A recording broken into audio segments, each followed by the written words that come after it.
बोल्नै मन लागेन मलाई त जति भने पनि पैसा आउँछ नाचेर त पाउँछ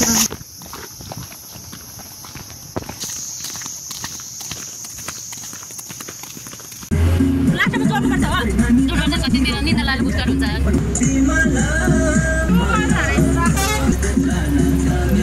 गाडीबाट हातमा टाउको बाहिर ननिकाल्ने आधिकारिक स्टाफबाट मात्र गाडी चढ्ने र ओर्लने सवारी साधनमा तोकिएको भन्दा बढी यात्रु नचढ्ने चालकको गलत गतिविधिबारे ट्राफिक प्रहरीलाई सूचना दिने सुन्नुभयो हैन अब यतापट्टि पनि लु भयो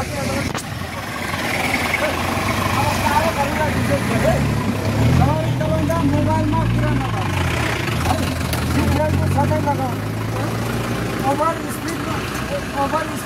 तीव्र गति नहेर्ने मोडमा उकालोमा ओभरटेक नगर्नु है सवारी साधनलाई सिट दुरुस्त गर्नु यात्रीसँग झगडा नगर्नु नरेसाउनु धेरै चालकहरूले गर्नुहुन्छ बाटोहरूमा तपाईँहरूलाई बाटोमा यस्तो ढुङ्गा खसिरहेछ होइन बाटो उपर खाप्पर छ भुक्तिर राखेको त्यो नेम फलो गर्नु है गाडीको चाहिँ नवीकरण गराउनु है त्यसमा थकितवा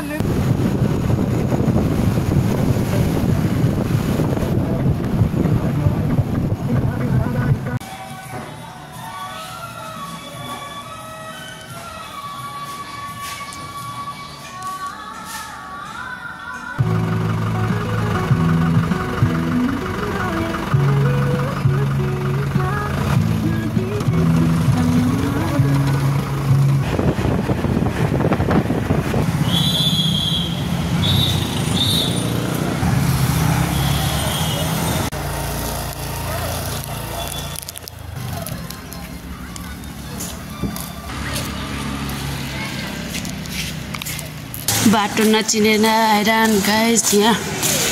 बाटो नचिनेर दिदीको घर आउनु थालेको थियो बाटो चिनेन कहाँ गल्ली भित्र पस्यो मलाई पनि थाहा छैन 6-7-8-9 वर्ष अगाडि आएको थियो होला बिर्स्यो कि कहाँ जाने कहाँ हो यतातिर पनि घर छ यता पनि घर छ अहिले म फर्केर जानु पर्यो भने कहाँ जाने आमा बिर्स्यो भने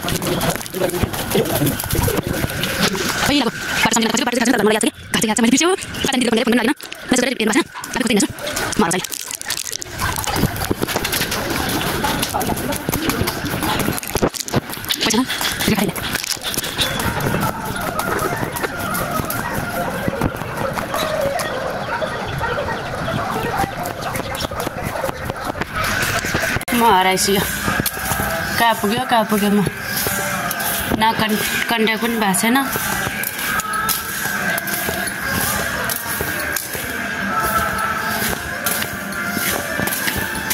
कहाँ जाने म यस्तो ठाउँमा गल्ली पछाडिसम्म कोही छैन मान्छेहरूले सोधेको चिन्दैन रे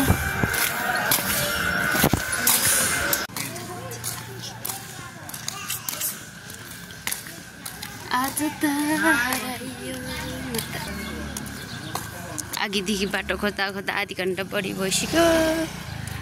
अनि आधी घन्टा बढी भएपछि दिदीको नाम भन्दै खोज्दा पाएन अनि त्यहाँबाट भेनाको नाम भनेर हेरेको भेनाको नाम भन्दाखेरि चाहिँ घर यता हो रे अब सोध्दै जाने अब चाहिँ भेट्छ होला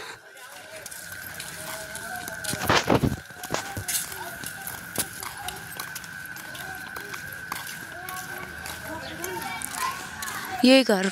जस्तो लाग्यो मलाई चाहिँ पहिला अर्कै बाटोबाट आएको थियो त्यही भएर मैले नचिनेको आधी घन्टा बढीसम्म एक्लैले बाटो खोज्दा अहिले उताबाट तल पनि गएर हेऱ्यो अब यहाँ आउँदैछु यही होला गाइस ओ माई गॉड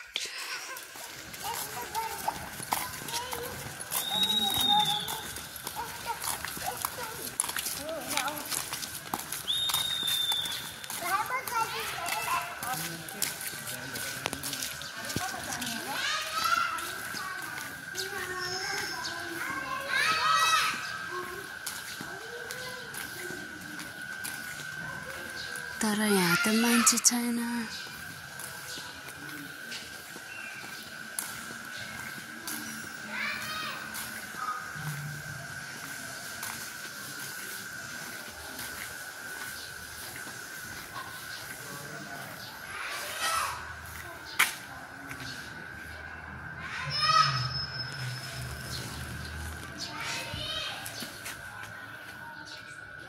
आमिरको घर यही हो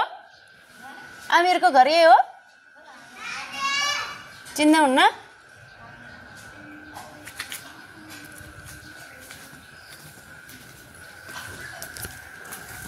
यो भने होइन भन्छ यही हुनुपर्ने चप्पल हेर्दा त बच्चाको चप्पल पनि छ तर यहाँ त घरमा त चाबी लाग्छ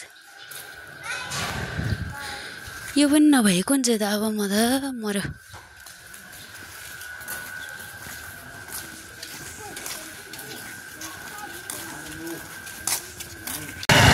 म चाहिँ अघि त्यो बाटो गएको थियो मैले चाहिँ घर भेटेन होइन अनि फेरि यही बाटो आउँदैछु म यो बाटोमा अघि नै तलसम्म गएर पनि फर्केर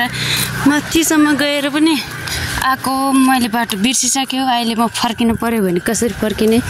अब चाहिँ दिदीलाई भेट्छ कि भेट्दैन हेर मैले दिदीको नाम सोध्दै आएको यहाँसम्म चाहिँ तर दिदीको नामबाट भन्दा पनि उहाँको हस्बेन्डको नामबाट चाहिँ अलिक चिनिने रहेछ अनि त्यही भएर अब लामो घर छ भन्नुभएको छ कहाँ हो लामो घर त सबै लामै देख्छ यतापट्टि गल्लीमा साइड भन्नुभयो यहाँ दुईवटा बाटो छ जाम है त हेर्न भेट्छ कि भेट्दैन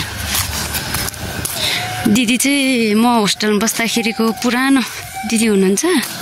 हामीसँगै एउटा होस्टेलमा बसेको थियो हामी चाहिँ पहिला अब यहाँपट्टि गएर सोधेर हेर्ने भेट्छ कि भेट्दैन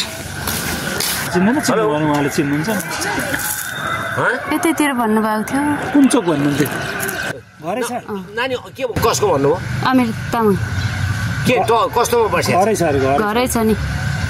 अमिर भनेको विष्णु हो कि कसको छोरा रे कि नम्बर छैन नम्बर चाहिँ फोन उठाउनु भएन फेरि गरौँ कतिचोटि गरिसक्यो आज जति दुःख त कहिले पाएको थिएन होला आमा बेलुकै भइसक्यो 7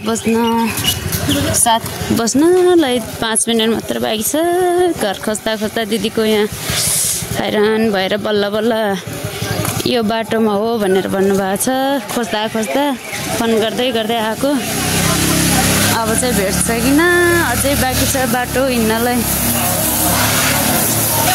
बाटैमा हुनुहुन्छ भनिरहनु भएको दिदीले बल्ल फोन गरेर सोधेको अब बाटोमा चाहिँ कता हो बाटो पनि धेरै छ यो काठमाडौँमा मान्छे हराउँछ यो काठमाडौँ साँच्ची नै कि मान्छे हराउँछ यो काठमाडौँमा त कम्ती गल्ली छ अनि बाटो नचिन्ने गरी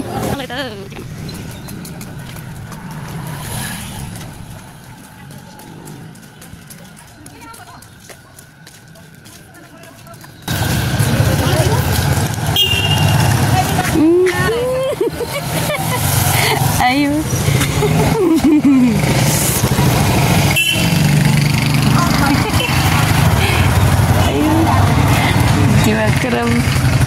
हेलो गाइस म चाहिँ होइन यहाँ दिदीको कोठामा छु है अनि दिदीको कोठामा छु दिदी चाहिँ उतापट्टि बसिरहनु भएको छ मम्मीसँग कुरो गरेर अनि म चाहिँ यहाँ दिदीले नुहाउनु पठाएर यहाँ यसरी नुहाएर भर्खर फ्रेस भएर एकदम मजाले बसिरहेको छु होइन अनि मेरो भ्लगको सुरुवात चाहिँ मैले गर्न पाएको थिएन त्यही भएर मैले चाहिँ भर्खरै बोल्ने मौका पाइरहेको छु होइन एकदम तपाईँहरूलाई वेलकम छ मेरो भ्लगमा होइन मेरो भ्लग हेरिदिनु होला लाइक सेयर गरिदिनु होला अनि त्यसपछि मेरो हातमा चाहिँ यस्तो घाउ आएको यति धेरै यस्तो घाउ अहिले राम्रोसँग देख्दैन रहेछ यो चाहिँ लुतो चाहिँ होइन है यो चाहिँ दुइटै हातमा आएको छ मेरो अनि यो चाहिँ घाँस काट्न जाँदाखेरि भएको एलर्जी हो मलाई चाहिँ निन्दा लगाएर दिनभरि हिँडेर गाडीमा हिँडेर होइन मैले खासमा म आज यहाँ यसरी आइपुग्ने खासै ठुलो सोच त थिएन तर पनि प्लानिङ चाहिँ थियो के भन्छ थोरै त्यो म यस्तो गर्दैछु भनेर सोचेको थिएँ यो चाहिँ दिदीको कुरा हो दिदीको बेबीको खेल्ने कुराहरू कति धेरै थियो म तपाईँहरूलाई देखाउँथेँ अनि यो चाहिँ मैले लिएर दिएको खानेकुरा यहाँ हेर्नु त कति राम्रो फिल्टर छ यहाँ बेबीको खेल्ने कुराहरू वा कति मजाले सजाएर राखेको छ हेर्नु त आइना पनि छ यहाँ चाहिँ हामी दुईवटा फोटो रहेछ अरे मैले राखेँ बेबीको खेल्ने कुरा उहाँहरू दुईजना हुनुहुन्छ जस्तो फ्यामिली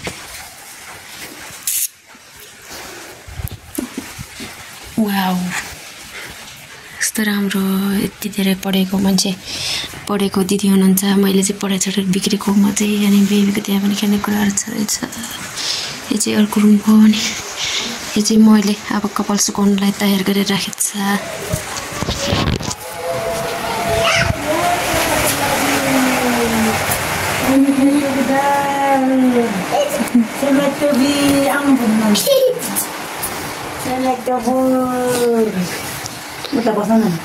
हुन्छ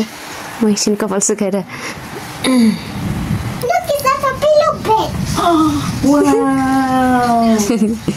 कति मजाले बोल्छ है इङ्ग्लिस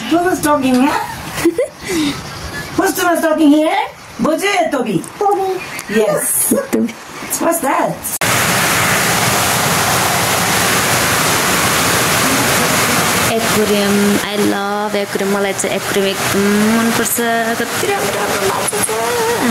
कति राम्रो वाइट कलर छ कति ठुल्ठुलो माछाहरू नि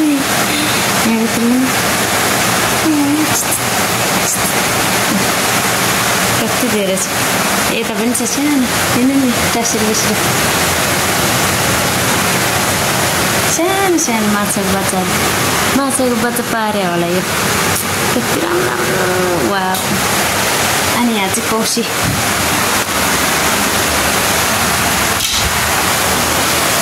पानी परिरहेछ एकदम ठुलो पानी परिरहेछ कति धुई पत्ताल हेर्नु त कति ठुलो पानी परिरहेछ अनि गमला रहेछ है मेरो कपडा चाहिँ धेरै सुक्छ अनि यो चाहिँ उहाँहरूको रुम किचन रहेछ है मैले चाहिँ नसोधिकन पसेँ के गरेर छैन खुल्लै राख्नु भएको रहेछ अनि अब चाहिँ म सुत्दैछु है हजुर कपाल एकछिन सुक्छ अब फ्ल्यास पो बढिरहेछ तपाईँको भिडियो ल उहाँ हुनुहुन्छ दिदी हाम्रो सँगै बसेको दिदी मलाई त कति राम्रो देखिरहेको क्या भिडियो त पुरा कस्तो गोरो देखिरहेको गाला पनि कस्तो सफा हुने रहेछ त्यो उसले बाई बाई गुड नाइट